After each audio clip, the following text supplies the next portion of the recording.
Estamos de volta com o programa Mãos Verdes, né? Novamente aqui com o Bruno Alcântara. Nós estamos batendo um papo aqui sobre ocupação urbana, né? Loteamentos urbanos e todas essas questões que estão dentro desse conceito. E nesse bloco, como nós havíamos anunciado, nós iremos falar sobre a questão principalmente dos nossos telespectadores e das pessoas que nos assistem, como comprar, como adquirir lotes, como adquirir terrenos urbanos que estejam devidamente registrados, licenciados, né, para que a pessoa saiba exatamente que está adquirindo uma coisa legítima e tudo mais. Então eu quero passar essa pergunta para o Bruno. Quais os principais conselhos você dá para essas pessoas que hoje irão adquirir terrenos urbanos? Primeiramente é procurar o cartório de registro de imóveis, né? Tem vários tipos de cartório e para lote é o cartório de registro de imóveis, para saber se a pessoa que está vendendo o lote é a que é a dona legítima no cartório. Isso por causa dos custos de transferência. Então é importante demais que tenha um registro imobiliário, né? A outra questão é, mesmo que não compre o imóvel, que se realize um levantamento topográfico, né? No custo de um imóvel, fazer um levantamento, mesmo que vá perder esse levantamento, ele é uma garantia de que você está conhecendo o que você está comprando, não é verdade? Um terceiro passo seria ter uma noção do que se pretende nesse terreno, para que um profissional possa auxiliar, num bate-papo mais informal, se o terreno vai atender à construção e às necessidades do possível comprador. Uma terceira questão é um auxílio de um advogado com experiência na área ou uma equipe, né, de profissionais com experiência na área de contratos, para poder dar um respaldo sobre o tipo de documento que está sendo assinado para fazer essa compra, né?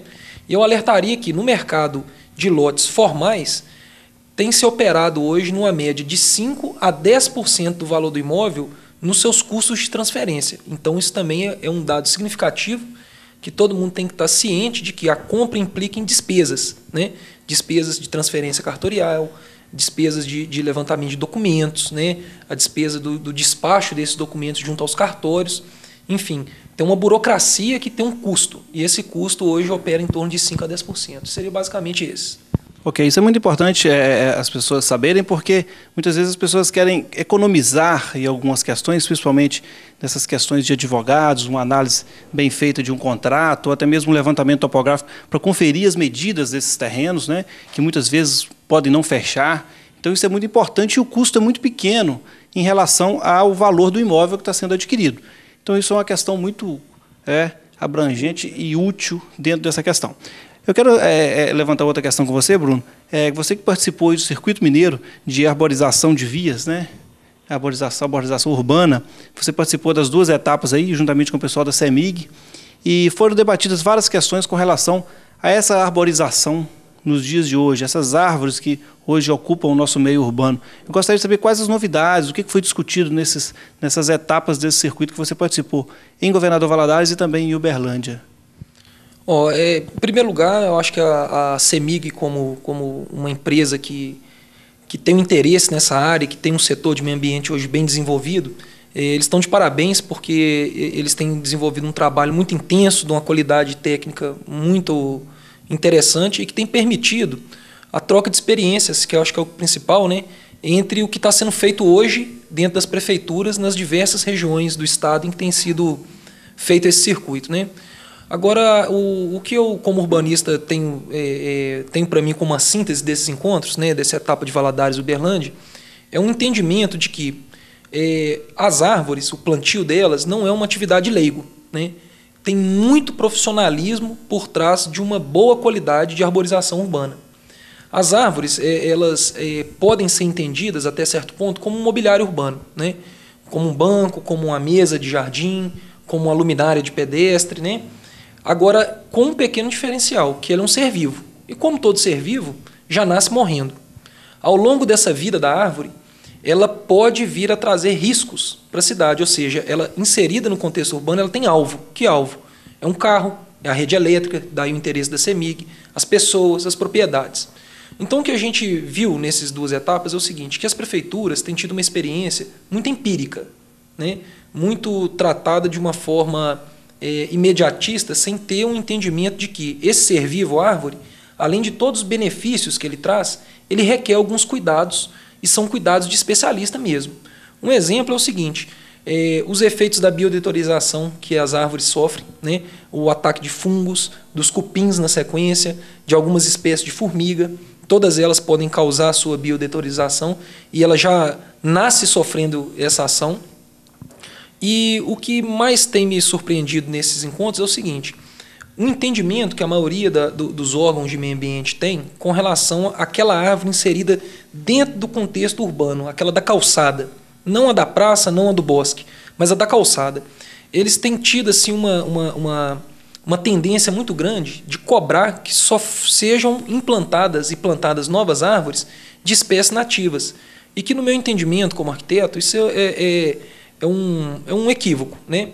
Primeiro, pelo efeito ambiental e de ecossistema que esse indivíduo árvore na calçada ele tem no entorno, né? O ecossistema é praticamente ineficaz, embora ele sirva ali como atrativo para alimento de fauna, né? Enquanto pontos de transição e como alguns corredores ecológicos, né? Dentro da cidade. Sem dúvida que tem isso. Mas do ponto de vista de um ecossistema, de recompor um bioma nativo do local que está inserido, isso não acontece, é ineficaz, né?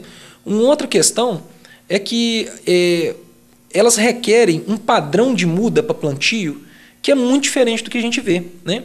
As principais prefeituras, os principais viveiros do Brasil têm trabalhado com árvores, com mudas, né, de 2,5 metros de altura, com fuste, que é a base dela, em torno de 3 a 6 centímetros, e com um torrão, que é aquela pelota com a terra e com a raiz, em torno de 80 por 80 por 80 centímetros, que é um bloco, né? O que tem a ver isso? Essa árvore, como ela é manejada, ela tem que ser inserida num contexto altamente artificial. Então ela requer esse manejo florestal, né? Essa engenharia aplicada a ela, com todo o seu rigor. Não dá para a gente entender que vamos ter mata nativa e arborização urbana se a gente tem calçada de 1,5 metro, não é verdade? 1,5 metro não cabe uma árvore nativa que tem aí na idade adulta aí 40, 50, 60 centímetros de caule. Então, nós temos que selecionar espécies exóticas que se adaptam ao meio urbano e que tragam um maior desempenho ambiental dentro da cidade, sem preocupar com uma natureza tão escancarada, tão às vezes até romântica, de achar que vai transformar a área urbana em área de mata, quando na verdade nós estamos tratando de uma terceira natureza, né? Primeiro a gente tinha a natureza virgem, vamos dizer assim. Num segundo momento vem a cidade, corta a mata e cria sua artificialidade. Hoje, principalmente no Brasil, depois da Eco 92, nós estamos vivendo uma época ambiental, mas que não passa de uma terceira artificialidade, né? Por mais que a árvore está inserida ali no contexto urbano e que ela seja um ser vivo e que tenha um ciclo ecológico mais ou menos vinculado ao entorno dela, ela é manejada tanto quanto a gente fabrica aço, né? Então, esse entendimento com a arborização urbana, ela traz um ganho muito grande de desempenho para as espécies inseridas dentro da cidade. Então, isso é o que a gente tem discutido nessas etapas aí, é a síntese que eu faço.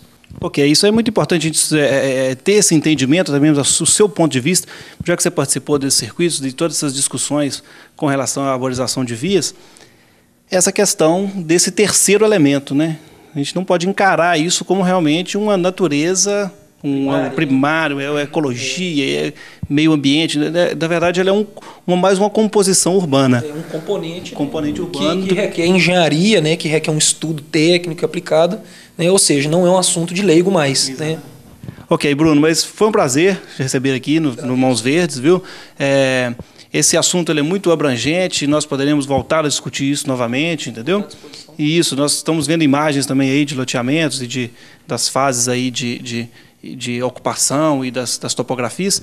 E é isso aí. Eu gostaria de agradecer a todos que nos assistiu, né? E o programa Mãos Verdes volta numa próxima oportunidade, trazendo mais informações sobre meio ambiente, urbanização e todas essas questões que envolvem o nosso meio ambiente. Muito obrigado e ficamos até a próxima.